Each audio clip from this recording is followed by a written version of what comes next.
Welcome back. I hope you are all anticipating the result that we are going to describe all integers which can be written as sums of two squares, and indeed we are going to do that. Let me recall the result that we have proved so far in that direction. We first of all proved that the form x square plus y square is multiplicative, which means that if I take two integers which are represented by the numbers by the form x square plus y square, then their product is again represented by the same form. Further, we proved that 2 is represented by the form x square plus y square, p congruent to 1 modulo 4 is represented by the form. So, product of all these integers 2 power alpha into p1 power alpha 1, p2 power alpha 2, so on up to pr power alpha r, where pi r congruent to 1 mod 4 will definitely be represented by x square plus y square. Moreover, we can multiply any such number by a square. A single square is always represented by x square plus y square. And now we tell that p congruent to 3 mod 4, if it divides x square plus y square, then its square should divide x square plus y square. So, all these results are going to enable us to prove the following result. So, we can now combine all these results and write this set of integers represented by the form x square plus y square in the following result. An integer n is represented by x square plus y square if and only if all its prime factors p congruent to 3 mod 4 divide n to an even power. The only condition is on the factors of n which are congruent to 3 mod 4, that these factors, these prime factors should come with an even power. This is the only condition. Clearly there is no condition on the powers of 2 that may appear, there is no condition on the powers of the other set of primes, those which are congruent to 1 modulo 4, on them also we have no condition. So, let us go and prove this result. We first prove that the condition is sufficient. So, if every prime factor of n is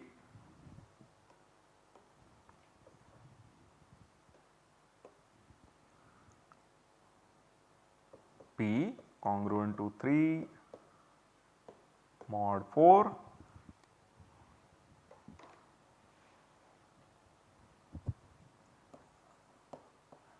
divides n to an even power,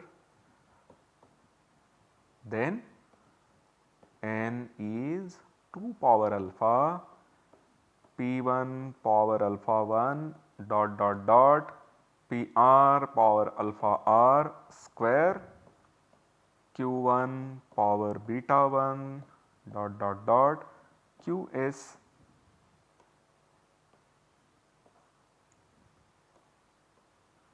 power beta s, where pi are congruent to 3 mod 4, qj's are congruent to 1 modulo 4. We are starting with the decomposition of our n into all its prime factors. The prime factors may be 2, they may be 1 mod 4 or they may be 3 mod 4. The prime factors which are 3 mod 4 have to come with an even power. Therefore, we have the following description.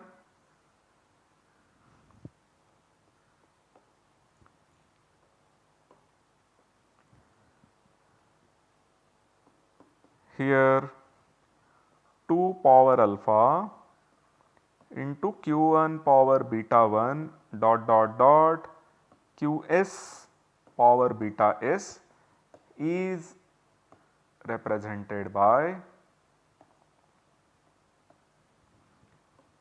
the form x square plus y square. Remember, our form is multiplicative and each of these 2, q1 so on up to qs, each of these is represented by the given form. So, their product in any way you take is going to be represented by the form, hence n is also represented by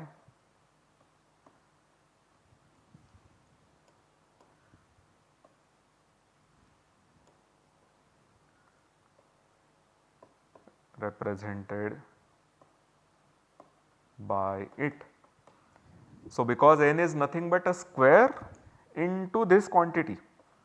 So, n is also going to be represented by the form x square plus y square. So, we have proved that whenever p congruent to 3 mod 4 type of primes divide n to an even power, then n is always a sum of 2 squares.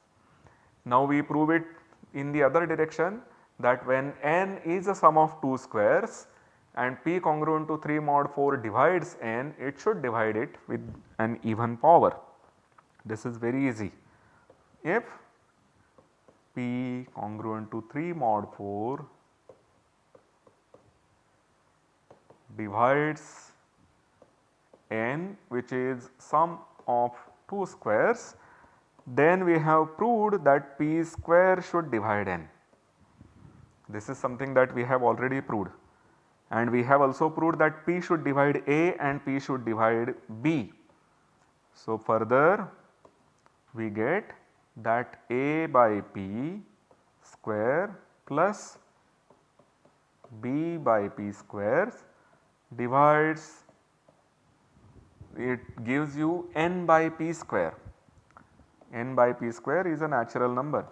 So, now we consider this number n by p square. If p again divides it, then we have, if p divides n by p square, then its square should divide n by p square, and then by induction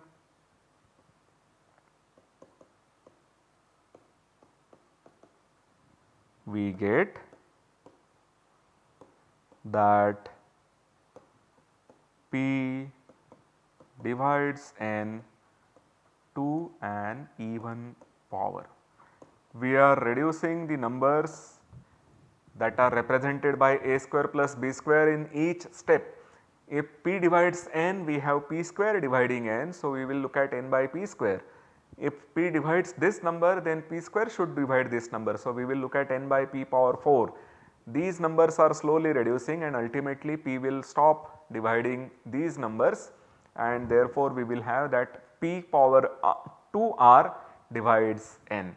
This is done for every prime p congruent to 3 mod 4, and therefore we have that whenever n is a sum of 2 squares, then a prime p congruent to 3 mod 4 will divide n only with an even power. This gives a complete description, as we have written in the last slide.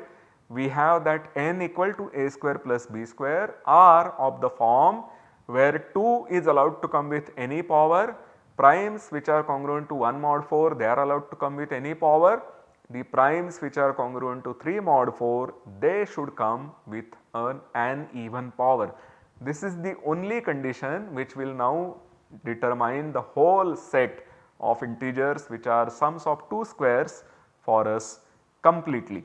This gives the complete answer of forms which are represented by the numbers which are represented by the form x square plus y square.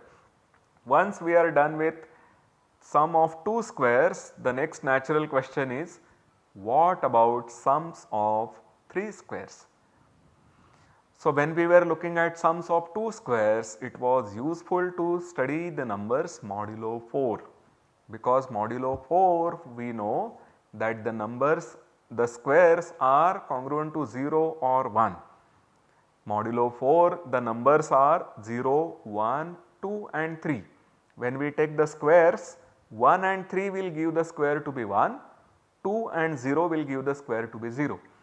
So, you will have 0, 1, these are the only possible squares modulo 4, and therefore, if you had a number which is 3 mod 4, that will never be a sum of 2 squares, because you go modulo 4, the possibilities modulo 4 for squares are 0 and 1, So, sums of 2 squares will be 0 plus 1, 1 plus 1 or 1 plus 0 and of course 0 plus 0. So, all these will give you the possibilities to be 0 mod 4, 1 mod 4 or 2 mod 4, 3 mod 4 is not a possibility. And indeed I leave this as an exercise to you that any number which is 3 mod 4 has to have a prime factor which is congruent to 3 mod 4 with an odd power, and therefore clearly such a number will not be a sum of 2 squares. But what about 3 squares? Something which is congruent to 3 mod 4 can be a sum of 3 squares. You may have 1 square plus 1 square plus 1 square. 3 odd numbers, their squares is congruent to 3 mod 4 when summed up. So, going modulo 4 is not enough, we go modulo 8. It is useful to go modulo 8 when we are looking at sum of 3 squares. The squares modulo 8, now the numbers modulo 8, let us do this computation. So, numbers modulo 8 are 0, 1, 2, 3, 4, 5, 6 and 7. Let us compute their squares. 0 square is 0, 1 square is 1, 2 square is 4, 3 square is 9 which is again 1, 4 square is 16 which is 0, 5 square is 25 which is 1, 6 square is 36 which is 4 modulo 8 and 7 square is 1. So, what it tells us are that there are only these 3 numbers which are congruent to squares modulo 8. Any square modulo 8 is equivalent to equal to 0, 1 or 4, and therefore any n which is 7 mod 8 can never be a sum of 3 squares.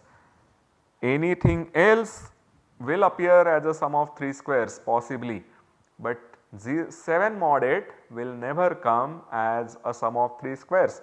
Indeed, if you had 3 squares, if you had a square plus b square plus c square congruent to 7 mod 8,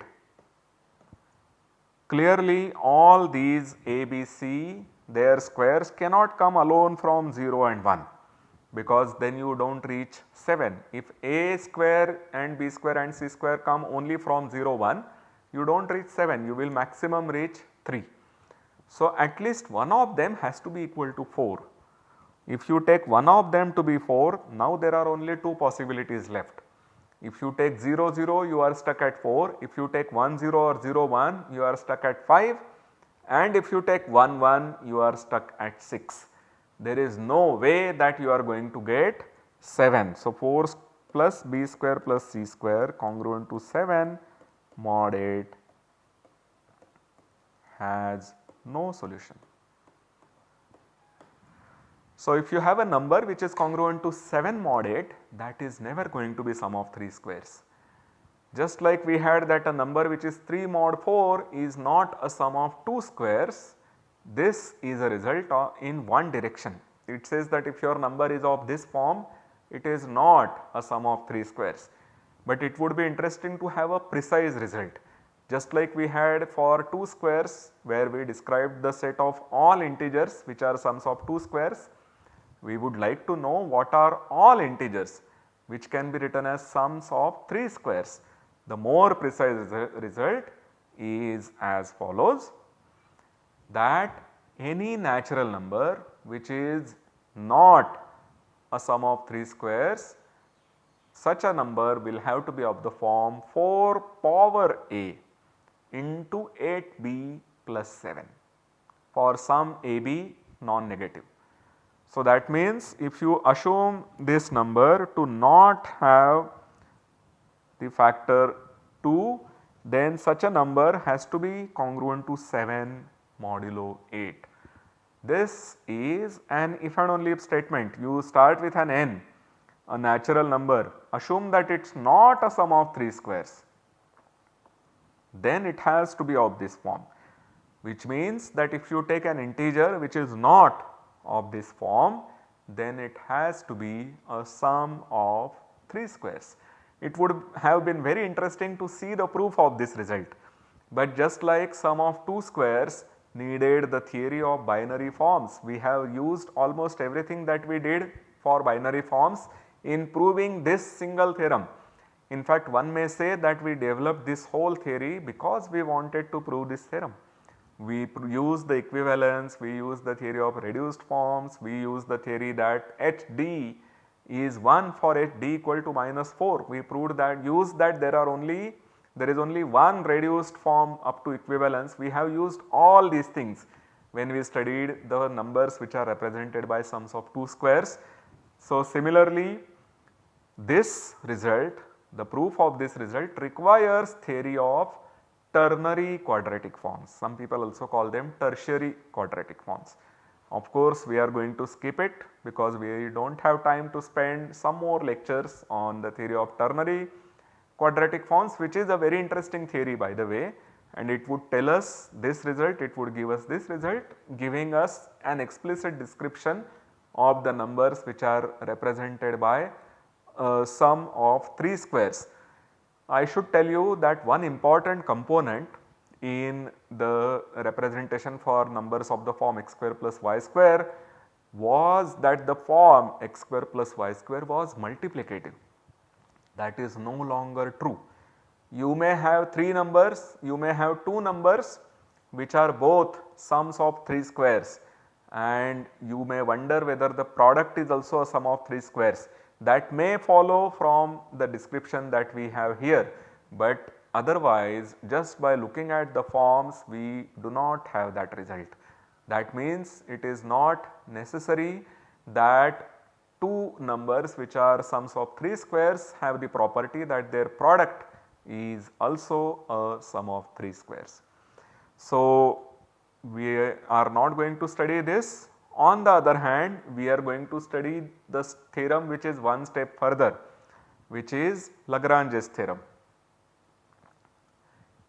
We will however prove that every natural number is a sum of 4 squares. This interesting result was proved by Lagrange in 1770.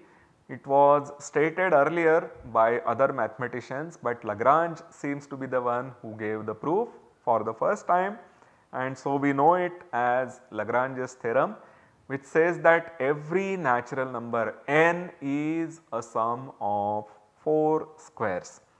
And just as we proved that the form x square plus y square is multiplicative while determining the set of integers which are sums of 2 squares, here also we have the property that this form x square plus y square plus z square plus w square is multiplicative.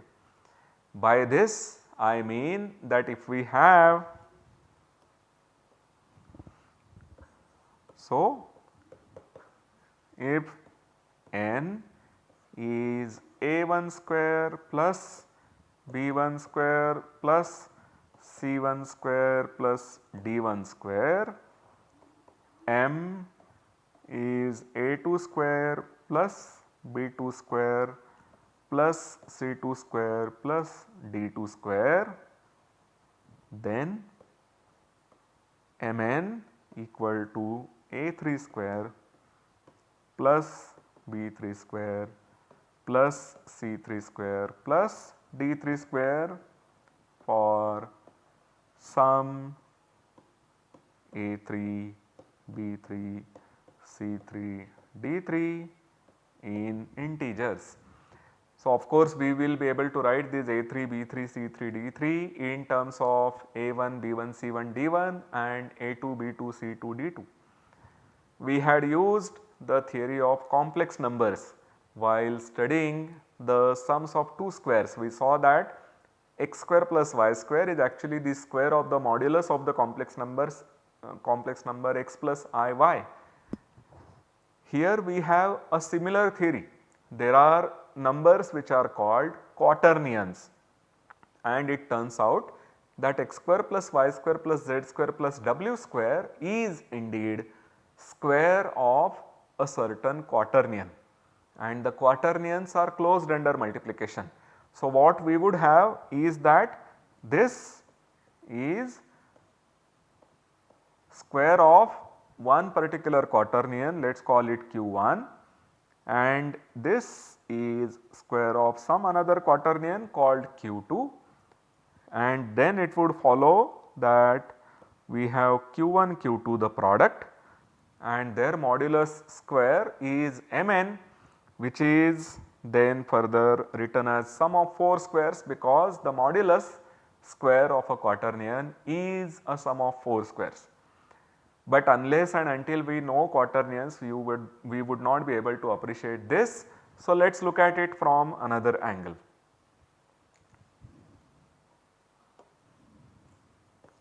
Consider the matrix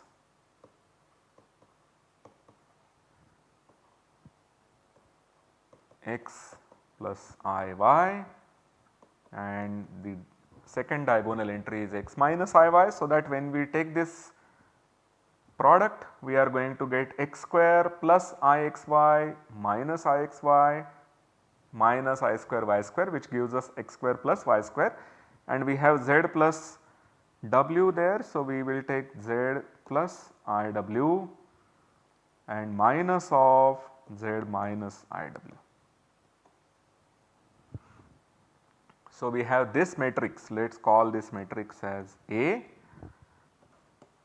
then determinant of A is the diagonal entries product, which is x square plus y square, minus the product in the anti-diagonal entries, which is negative of z square plus w square, which gives us x square plus y square plus z square plus w square.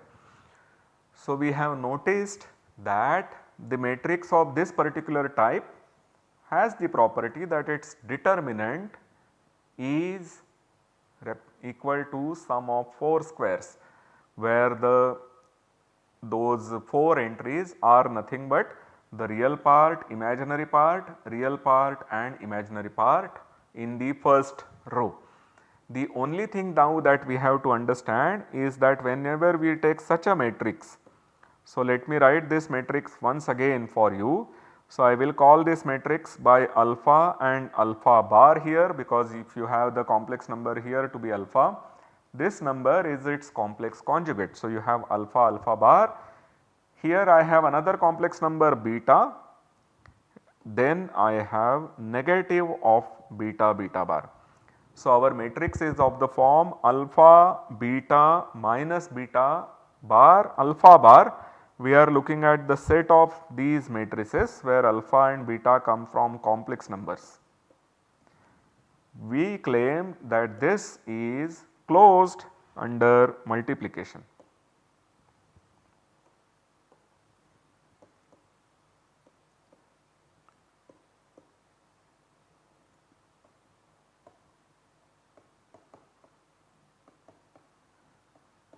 So, we will prove that whenever I take any matrix A of this form and another matrix B of this form, suppose alpha beta minus beta bar alpha bar, gamma delta minus gamma bar minus delta bar gamma bar, their product should again be of matrix of the same form.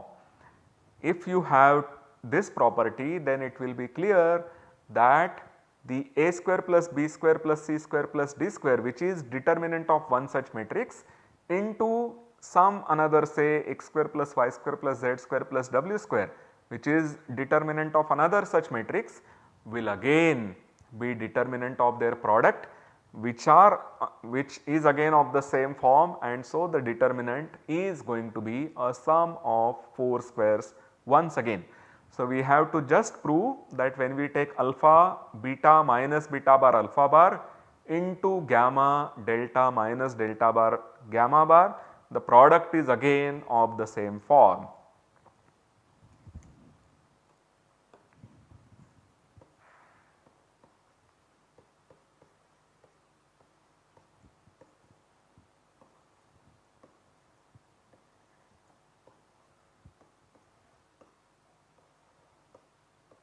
We will simply compute this product of matrices. We get it to be alpha gamma minus beta delta bar minus gamma beta bar minus alpha bar delta bar alpha delta plus beta gamma bar and minus delta beta bar plus alpha bar gamma bar. So, we observe that this is again of the form eta mu minus mu bar eta bar. By observing that the complex conjugate of this number is this number. We had delta bar and here delta is the only number which does not have a bar. Here gamma is the only thing which has a bar and here gamma is the only thing which does not have a bar. We will take the bar which will give us alpha bar, delta bar plus beta bar gamma and then we multiply by -1 because we want to get this as minus of mu bar where mu is equal to this quantity. So, we have therefore proved that whenever I take any two such matrices, their product is again of the same form, and this proves that if I have a1 square plus b1 square plus c1 square plus d1 square, I will write it as determinant of the matrix A. To that I multiply by the number a2 square plus b2 square plus c2 square plus d2 square, which I write as the determinant of the matrix B. I will then compute the matrix C, which is again of the same form which we have proved here, write its determinant here which gives us a3 square plus b3 square plus c3 square plus d3 square. So, the form x square plus y square plus z square plus w square is multiplicative. We have not developed the theory of the quaternary quadratic form. So, we are not going to use any theory, but Lagrange's theorem is a beautiful theorem. It uses one method called the method of descent. Our proof uses the method called method of descent, where we will prove that once you start with a prime which is represented by, which we want to be proved to be represented by this form, then a multiple of the prime is represented by this form and we will reduce that multiple slowly so that that multiple becomes 1. Once again, because the form is multiplicative, all you have to prove is that all primes are represented by this form. It is easy to see that 2 is represented by this form. The prime 2 is represented by this form and that is a very simple proof. We have that 2 is 1 square plus 1 square plus 0 square plus 0 square, that is it.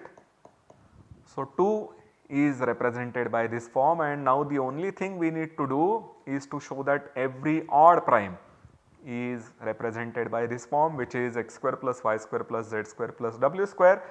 We will prove this in the next lecture. So, see you until then. Thank you very much.